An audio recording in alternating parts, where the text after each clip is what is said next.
Hello, Earth Angels and past cycle breakers. This is Jill Kempner, angel coach, alchemist, and author of Receiving from Your Angels. And this is day 14 of 30 days of courage, visibility, and angel medicine. And I'm happy to be here with you.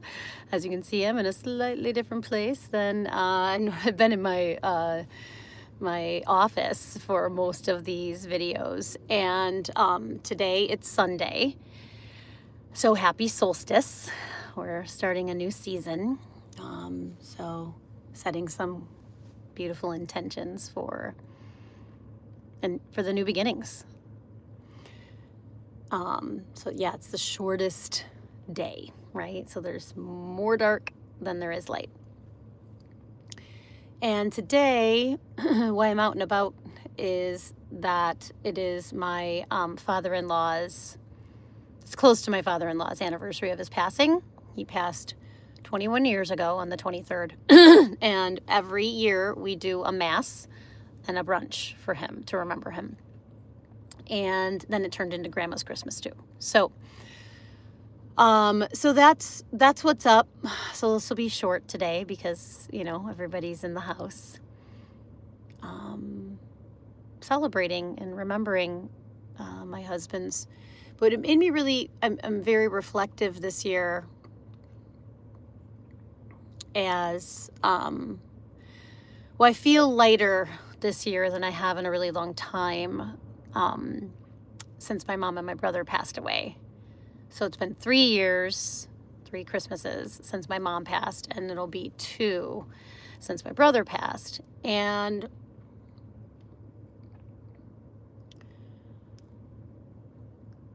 grief is such a curious thing. Grief is so,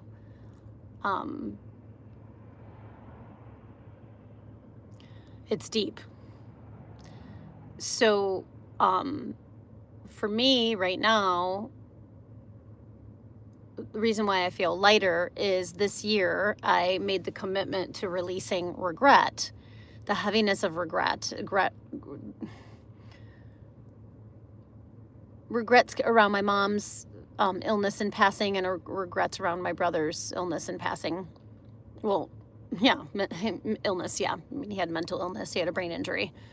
And this year I made a commitment to talk more about it. I made a commitment to, process more of the sadness, of the trauma, and to live, try to get the gems from the difficulties. And this year was transformational for me around my mom. I did a podcast. I don't remember what podcast it was, but I did a podcast, and it really shifted me into releasing the regret around how everything unfolded. And I got to this place, and thank you. I knew there was some part of what I wanted to say. And one of the ways that I got through some of the regret was I started to focus on all the things that went right, all the things that were good in her life and her journey. Because part of the regret that I carried, which was a bit of her regret, I realized, was that my mother did not get to do everything that she wanted to do in this life. She was 67 when she died. And, she never got married again, after my dad died so long ago. She didn't finish her books, and she had just retired from 30 years of nursing. I mean, she busted her ass to take care of us and to provide for us, as a single mom. And, she ended up dying of this horribly painful disease in a year, 2 months after she retired. And I just couldn't let it go that she didn't get to do everything that she wanted to do in this life. And it was honestly the worst part of the grief for me. I mean, of course I missed her, and I was so sad, and all the things, but like that was just so painful. And I carried it for 3 years. I carried this torch of her suffering, the torch of the regrets.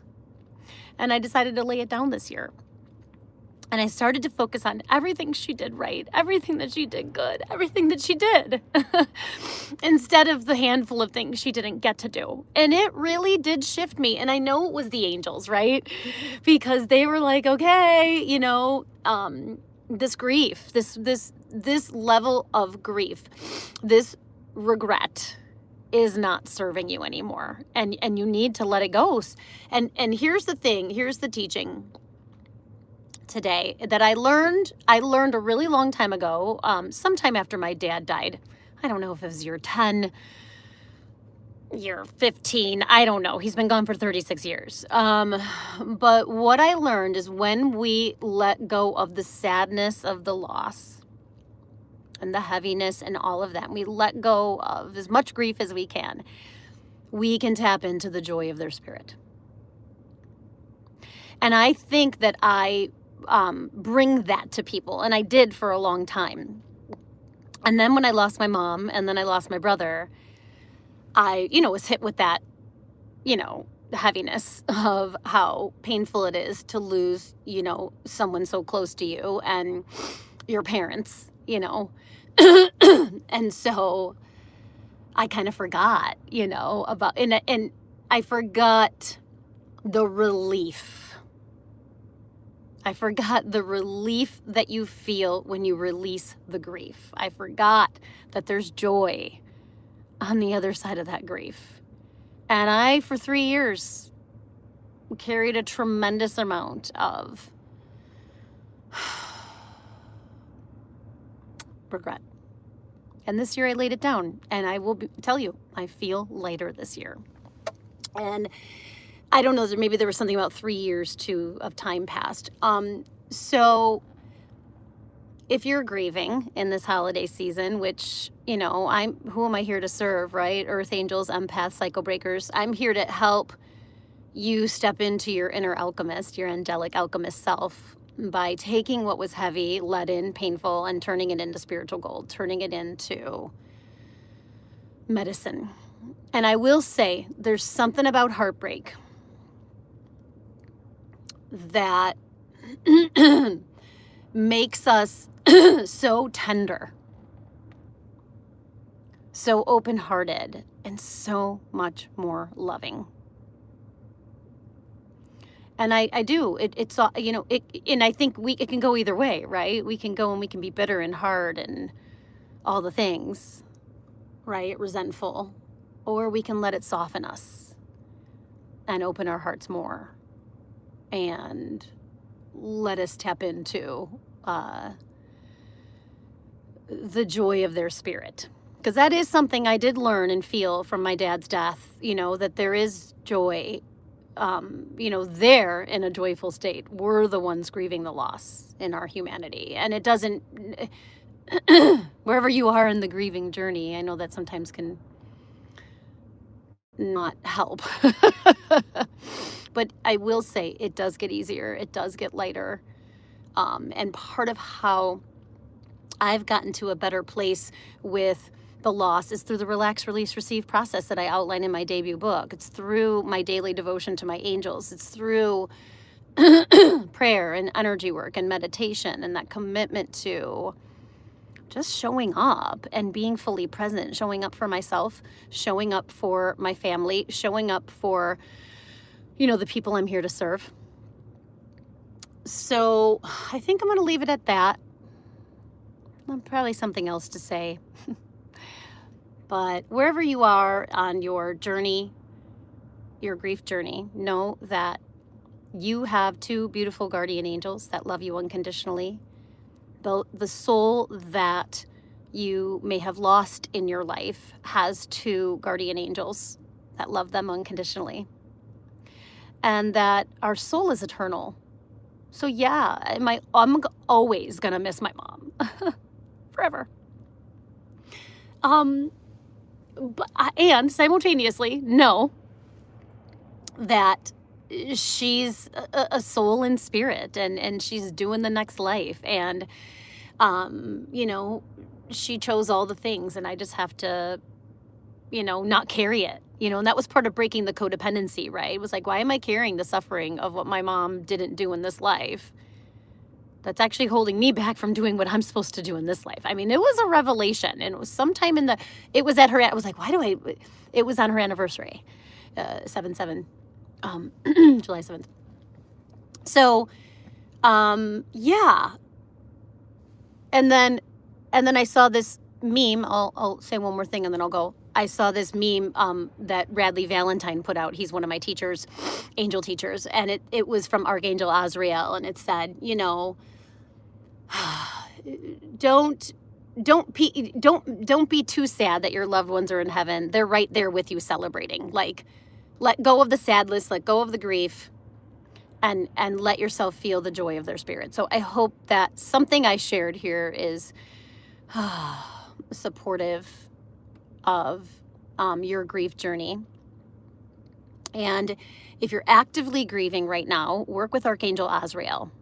Archangel Azrael is the angel of comfort. He's the ultimate grief counselor. If you know someone who's grieving, send them Azrael. You can send the soul that passed over Azrael. You can send the souls here that are grieving in our human form, Archangel Azrael. And it's very powerful. I mean, Azrael was walking by my side throughout the whole journey, and will continue to. Remember, the angels are limitless beings of love and light who can be with everyone at the same time, which blows our human mind, but it magnifies the power of our heart. So I love you. I appreciate you. Tomorrow I'm going to be, talking more about the Angelic Alchemist membership. The waitlist is open right now. All that information's on my website, jillkempnerhealing.com.